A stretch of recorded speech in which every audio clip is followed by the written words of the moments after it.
The second story of the day is about Google's secret communist Chinese project Dragonfly, which is recently reportedly shut down. This week or last week, you had two very suspicious things happen in regards to this. Well, the first one, not so suspicious. You had Google's CEO, I don't want to butcher his name, sitting in front of Congress or the House Judiciary Committee answering questions. And then later that week, you had a fire in a Chinese building that they said was the Silicon Valley of China.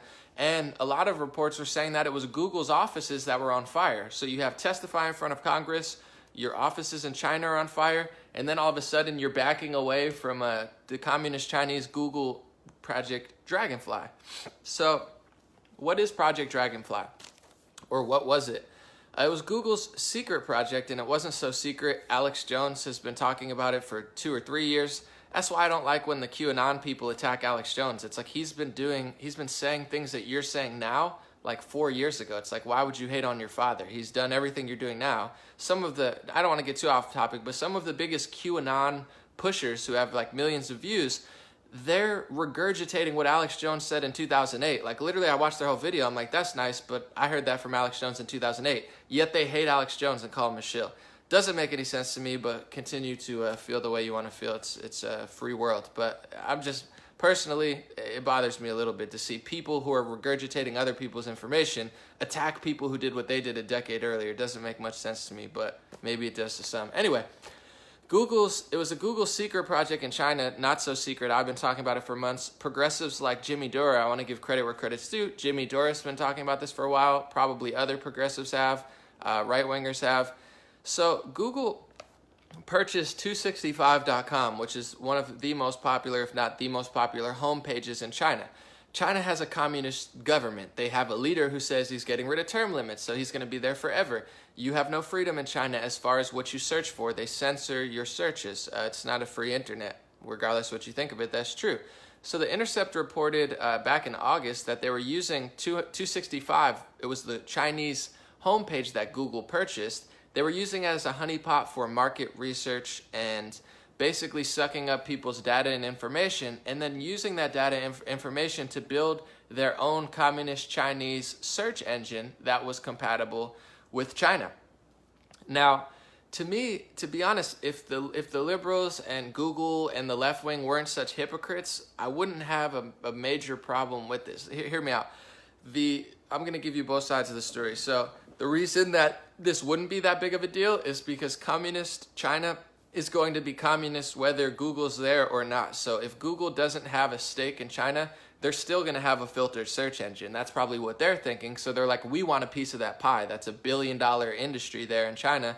So Google wanted to apply or use the rules of China to get that money, to get that Chinese money, because they can't get it if they have regular Google, because it's a communist government where you can't search what they want to use. So they were building their own censorship tool to give to China to make money.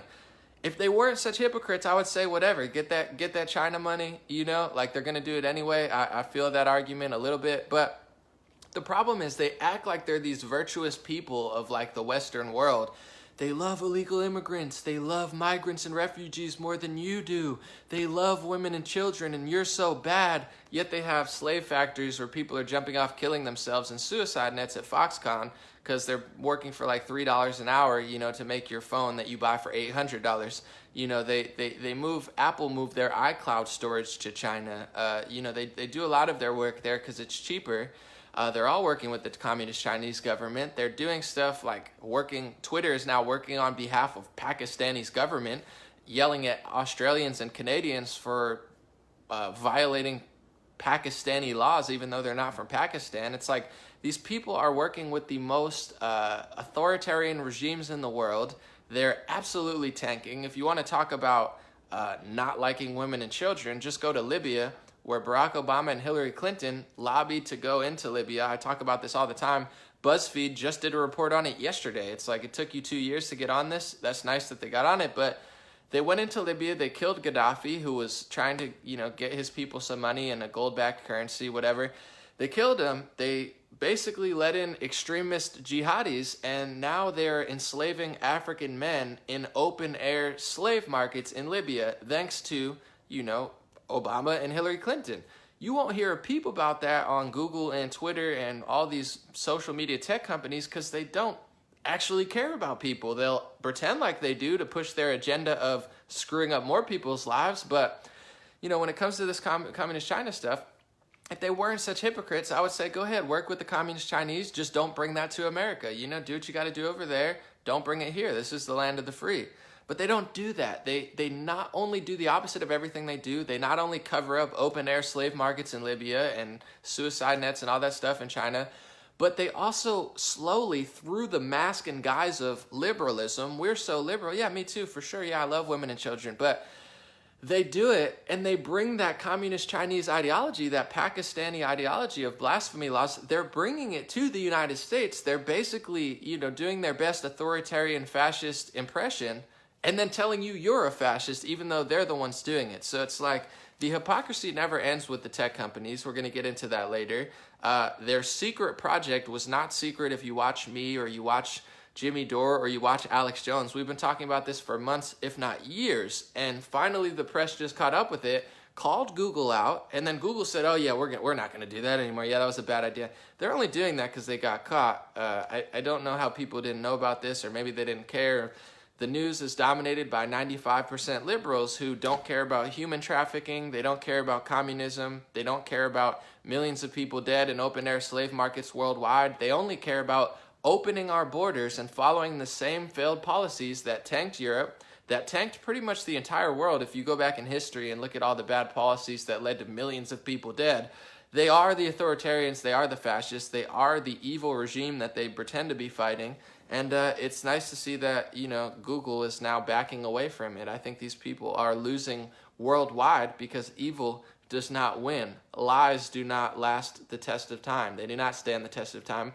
Even the propagandist from Nazi Germany, Joseph Goebbels, he knew that this propaganda techniques that they're using, which is lie, lie, lie, make the lie so big that no one can see past it, lie 10,000 times, it'll become the truth.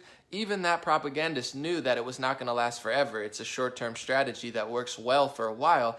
And those times are up. They're up here, they're up in Canada, they're up in Europe. The lies worked well, the propaganda worked well, the communist attempt to take over the world worked really, really well. And Google and Twitter and Facebook and all these people will forever be remembered as the gatekeepers of this communist, totalitarian, authoritarian ideology that they pretended to, you know, be fighting, even though they were supporting it, sanctioning it, working with all of the most totalitarian governments, being bought out by billionaires from companies that don't treat women right, and all these people that they claim to be fighting in the press. Oh, we hate Saudi Arabia so much. It's like, yeah, well then why are all your tech companies bought up and invested in by the billionaires who you claim to hate so much? It's like, they're so full of trash.